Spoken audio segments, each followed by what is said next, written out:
akan ada satu masa dalam hidup setiap hamba merasakan satu persoalan yang seakan-akan beban berat yang dipikul sampai merasa kesulitan dari ujung kepala sampai ujung kaki. Siapapun itu. Jujur ya, setiap kita tanyakan pada diri sendiri. Setiap kita yang ada di sini, saya yakin pasti pernah atau bahkan akan mengalami satu peristiwa yang merasakan beban berat sampai seakan-akan ujung kepala sampai ujung kaki merasakan sakitnya. Ada yang sudah mengalami atau bahkan nanti akan ada yang melalui. Perhatikan baik-baik. Teruskan ayatnya. Wa rafa'na laka. Perhatikan. Kalau ada yang sedang merasakan itu, yakinlah kata Allah, pada saat itu sesungguhnya Allah sedang mengangkat derajatnya dan meningkatkan kualitas hidupnya untuk mencapai sesuatu yang istimewa yang belum pernah diraihnya. Dari sini kita buat persamaan. Ujian. Tadi kan? Berbanding lurus dengan harapan. Banding lurus dengan solusi nanti pada akhirnya. Fokus. Lulus di sini, insya Allah setiap persoalan akan lebih mudah untuk diatasi.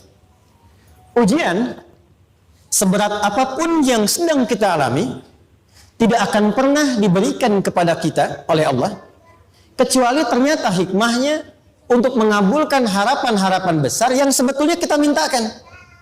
Jujur ya, setiap kita kan sering punya permohonan ya, sering berdoa ya, ya Allah minta ini, minta itu, minta ini, minta itu, gitu kan? Nah, cara Allah mengabulkan harapan kita itu, yang pertama, jalurnya lewat ujian. Karena semua kesuksesan itu, desain dasarnya adalah melewati ujian. Coba, anak-anak kita yang sedang sekolah itu, apa mungkin diwisuda dengan penuh kebahagiaan kalau nggak mengalami ujian? Lewat ujian dulu kan?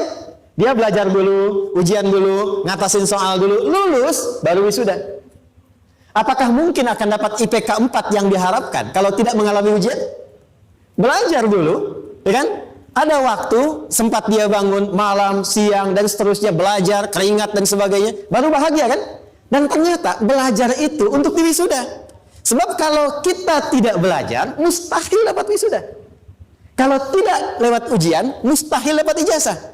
Karena ternyata harapan itu, hukum dasarnya dalam berkehidupan, bisa diraih dengan melewati ujian.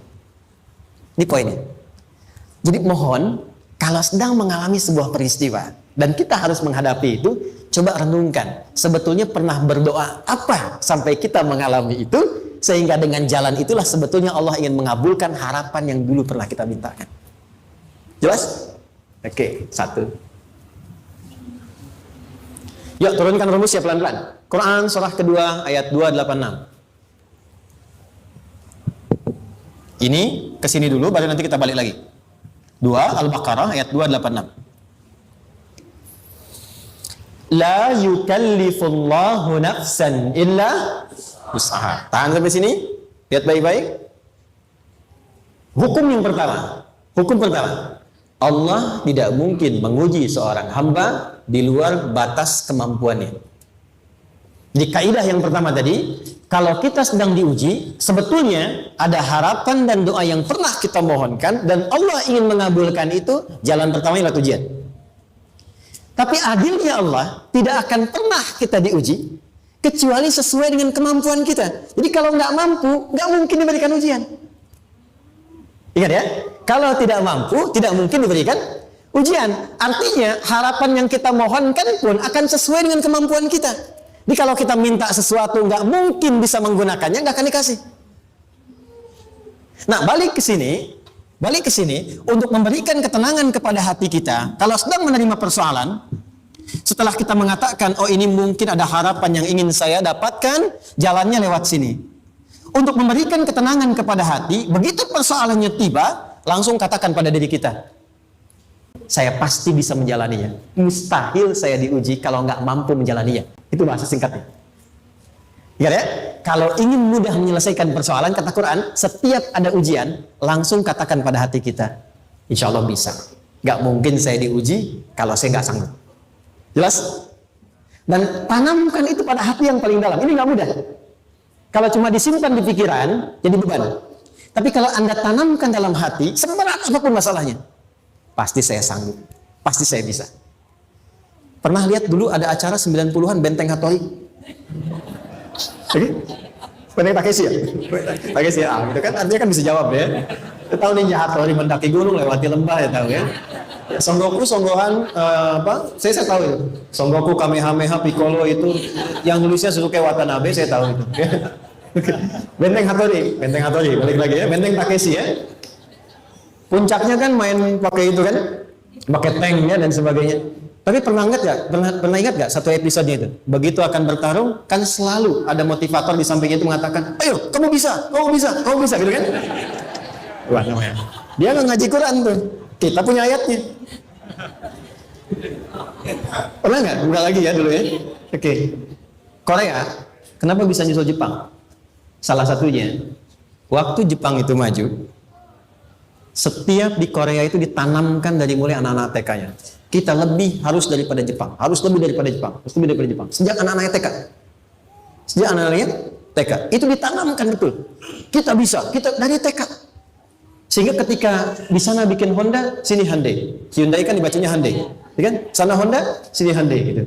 Di apapun yang dibuat Jepang, Korea harus lebih unggul. Itu ditanamkan dari awal. Bisa. Kita itu sekarang punya ayatnya. Jadi kalau sedang punya masalah seberat apapun, katakan pada diri kita, insya Allah bisa. Gak mungkin diuji kalau nggak sanggup. Bisa insya Allah. Bisa. Kenapa mah? Bisa. Jelas? Oke. Sudah di situ teruskan. Lanjutkan. Warafa'na laka dzikra. Teruskan. Fa inna ma'al usri. Ini poin terbesarnya. Fa inna ma'al usri yusra. Fa huruf yang menunjukkan sesuatu berlangsung dengan cepat. Inna di ilmu nahwunya berbunyi begini di gramatikal bahasa Arab. Harfun nasbin wa taukidin. Tansibul isma wa tarfa'ul khabara. Mabniyun 'alal fathi la mahalla lahu min al-i'rabi. Paham? Tidak. Inna huruf yang digunakan untuk menguatkan informasi agar ditancapkan ke dalam hati sekuat-kuatnya dan jangan pernah ragu. Jadi kalau orang Arab itu nancapkan tongkat begini dan kuat, tidak goyah, itu nasab namanya. Nasabar rajul asahu fil ardi. Inna ini harfu nasab. Jadi kalau ada di Quran dibuka informasinya dengan inna, maksudnya begini, hei, tancapkan informasi dalam hatimu dengan kuat, jangan pernah ragu. Yakinkan pada dirimu. Apa yang harus diyakinkan? Ma'al usri yusra. Inna ma'al usri yusra. Usrun sama dengan yusrun. Lari ke sini.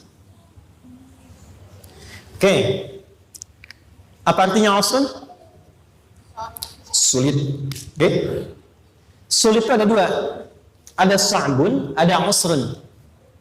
Kalau kesulitan yang relatif, kata si A sulit, si B mudah, itu sa'bun namanya. Contoh, kata si fulan, bahasa Jepang susah. Padahal kata yang lain tidak. Saya ke Jepang, anak-anak kecil begini bisa bahasa Jepang gitu ya. Bagi mereka mudah gitu ya. Saking mudahnya gitu. Atau shiwa gitu. Anak-anak kecil, bagi mereka mudah, bagi kita belum tentu. Itu sa'bun. Innal lughatal yamaniyah sa'bah. Relatif.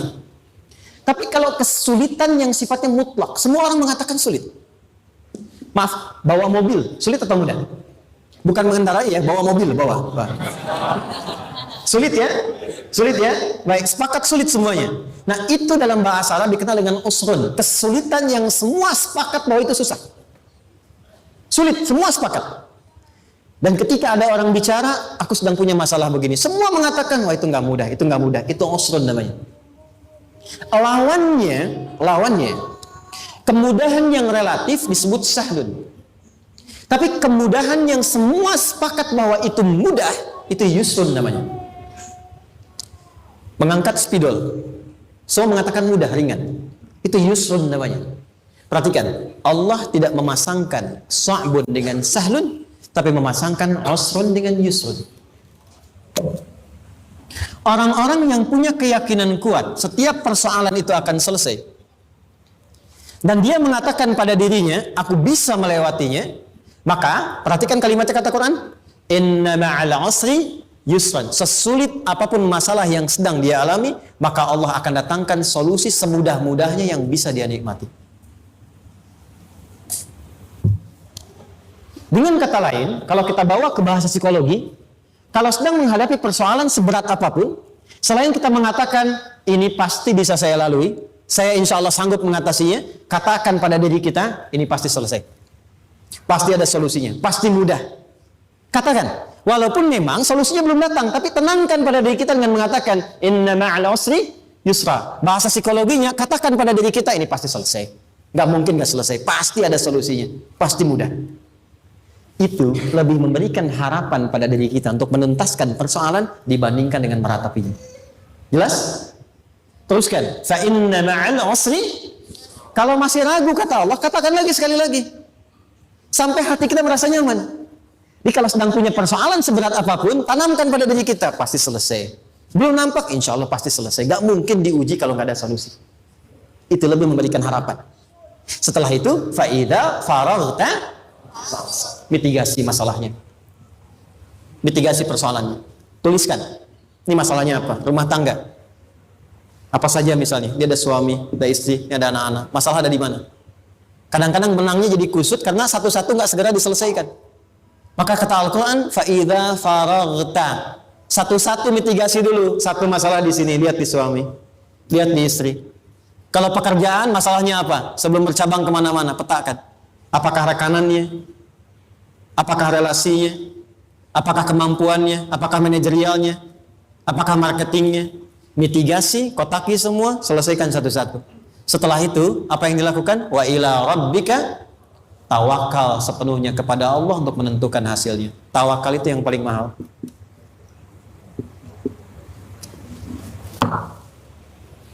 Anda kalau nggak punya kepasrahan, stres. Karena selalu memikirkan apa yang mau dikerjakan dan selalu orientasi pada hasil. Kita punya tawakal. Kalau kita mampu menyerahkan sesuatu, gini, di sini ada orang yang paling jago misalnya main basket.